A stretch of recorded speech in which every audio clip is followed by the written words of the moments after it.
আসসালামু আলাইকুম। আজকে আমি আপনাদের সঙ্গে শেয়ার করব সেলোয়ার বা প্লাজোতে চিকন রাবার কিভাবে লাগাতে হবে এবং কোমরের মাপ অনুযায়ী রাবার কতটুকু নিতে হবে। আর আজকের ভিডিওটি দেখার পর রাবার লাগাতে আপনাদের আর কোনো প্রকার সমস্যা হবে না, একদম পারফেক্টভাবে চিকন রাবার লাগাতে পারবেন। তো ভিডিওটি যদি আপনাদের ভালো লাগে ভিডিওতে একটি লাইক দিয়ে দিবেন এবং আমার চ্যানেল যদি নতুন দর্শক হয়ে থাকেন তাহলে আমার চ্যানেলটি সাবস্ক্রাইব করে রাখবেন। তো এখানে আমি একটি সেলাই করা প্লাজো নিয়েছি। প্রথমে আমি চিকন রাবার গড় কিভাবে তৈরি করতে হয় সেটা দেখাবো। তার জন্য প্রথমে 1/2 ইঞ্চিরও কম কাপড় এভাবে করে একবার ভাঁজ দিয়ে পুরো রাউন্ডটি সেলাই করে নেব। তো এভাবে করে আমি পুরো রাউন্ডটি সেলাই করে নিচ্ছি।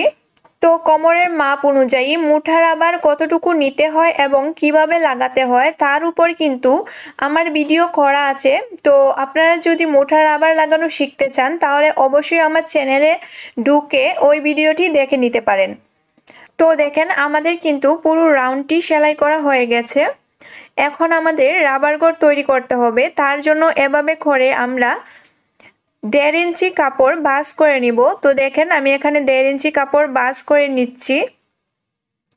তো এভাবে করে পুরো রাউন্ডেই কিন্তু 1.5 ইঞ্চি কাপড় ভাঁজ করে নিতে হবে। তো আমি যেভাবে ভাঁজ করছি আপনারা ঠিক একইভাবে ভাঁজ করে নেবেন। তো এভাবে করে আমি 1.5 ইঞ্চি কাপড় ভাঁজ করে তার উপর দিয়ে সেলাই করে দিব। তো আপনারা যদি একটু মনোযোগ দিয়ে লক্ষ্য করেন তাহলে কিন্তু একদম সহজভাবে আপনারা শিখে যাবেন যে কিভাবে রাবার গড় তৈরি করতে হয়।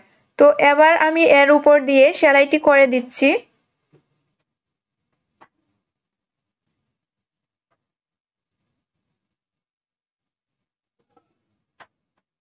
তো আমি সেলাইটি করে দিচ্ছি। আপনারা যদি একটু মনোযোগ সহকারে লক্ষ্য করেন তাহলে আমি আশা করি আপনাদের কাছে আজকের ভিডিওটি দেখার পর রাবার লাগানো একদম সহজ হয়ে যাবে। তো দেখেন আমরা যেখান থেকে সেলাই স্টার্ট করেছিলাম তার ঠিক সামনের দিকে 1 ইঞ্চি পরিমাণ জায়গা গ্যাপ রাখতে হবে, কারণ এই গ্যাপ অংশটি দিয়েই কিন্তু আমাদের রাবারটি ঢুকিয়ে নিতে হবে।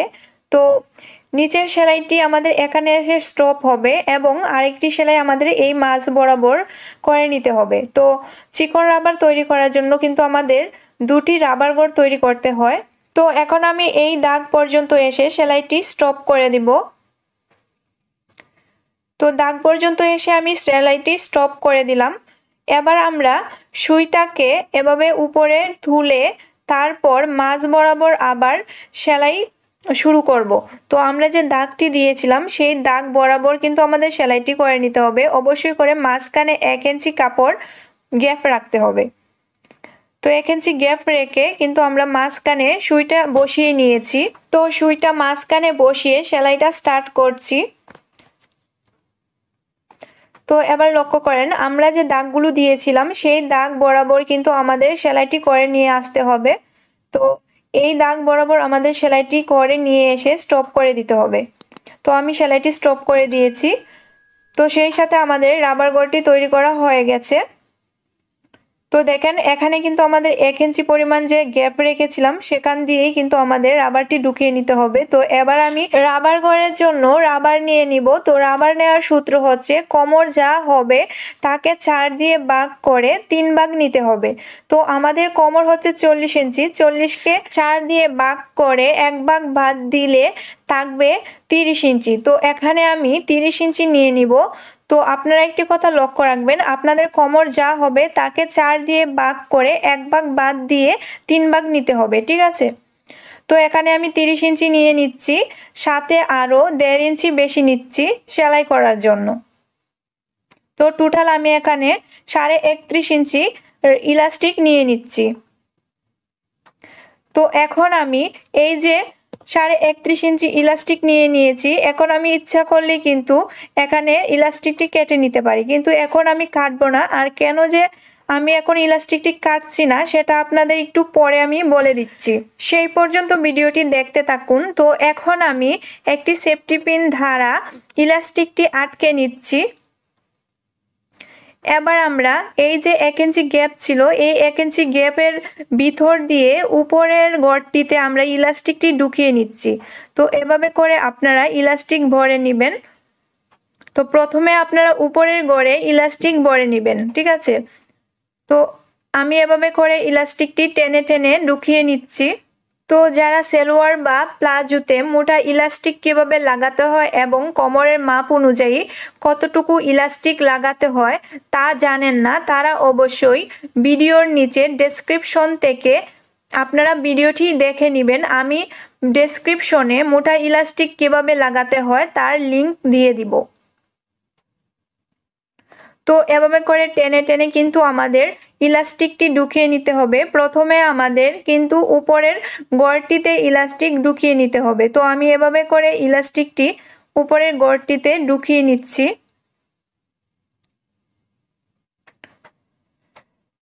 তো আমাদের উপরের গড়টিতে রাবার লাগানো হয়ে গেছে। এখন আমরা রাবারটিকে একটু টেনে রাবারটি একটু বের করে নিয়েছি।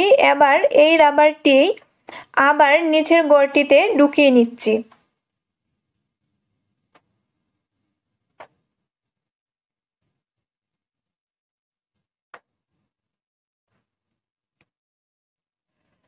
তো আমাদের নিচের গড়েও রাবার ঢুকানো হয়ে গেছে। এখন আমরা দুটি রাবারের মাথা একসাথে করে এভাবে সেফটি পিনের সাথে আটকে নিব এবং রাবার গড়ের কাপড়ের সাথেও সেফটি পিনটি এভাবে আটকে নিয়ে তারপর চারদিকের কুচিগুলো সমান করে নিব।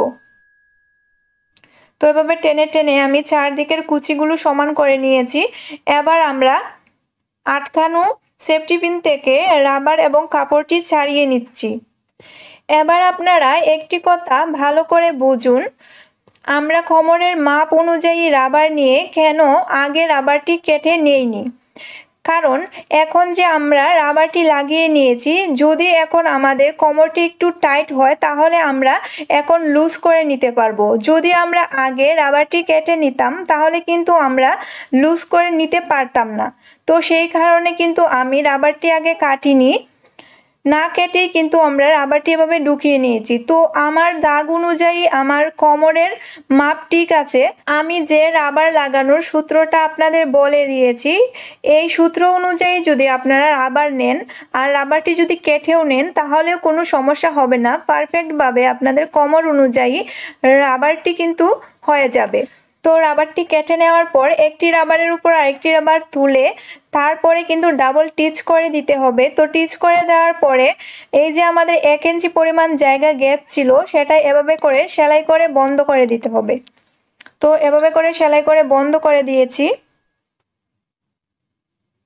তো আমাদের রাবার লাগানো কমপ্লিট। আপনারা যদি আমার দেখানো নিয়মগুলো ফলো করেন তাহলে আপনারাও খুব পারফেক্টভাবে এবং খুব সহজেই সালোয়ার বা প্লাজোতে রাবার লাগিয়ে নিতে পারবেন। তো ভিডিওটি যদি আপনাদের ভালো লাগে ভিডিওতে একটি লাইক দিয়ে দিবেন, সেই সাথে আমার চ্যানেলটি সাবস্ক্রাইব করে পাশে থাকা বেল বাটনে অল ক্লিক করে রাখবেন। তাহলে আমি ভিডিও দেওয়ার সাথে সাথে আপনারা নোটিফিকেশনের মাধ্যমে পেয়ে যাবেন। তো সবাই ভালো থাকবেন, সুস্থ থাকবেন এবং আমার জন্য দোয়া করবেন। আজ এই পর্যন্তই। আল্লাহ হাফেজ।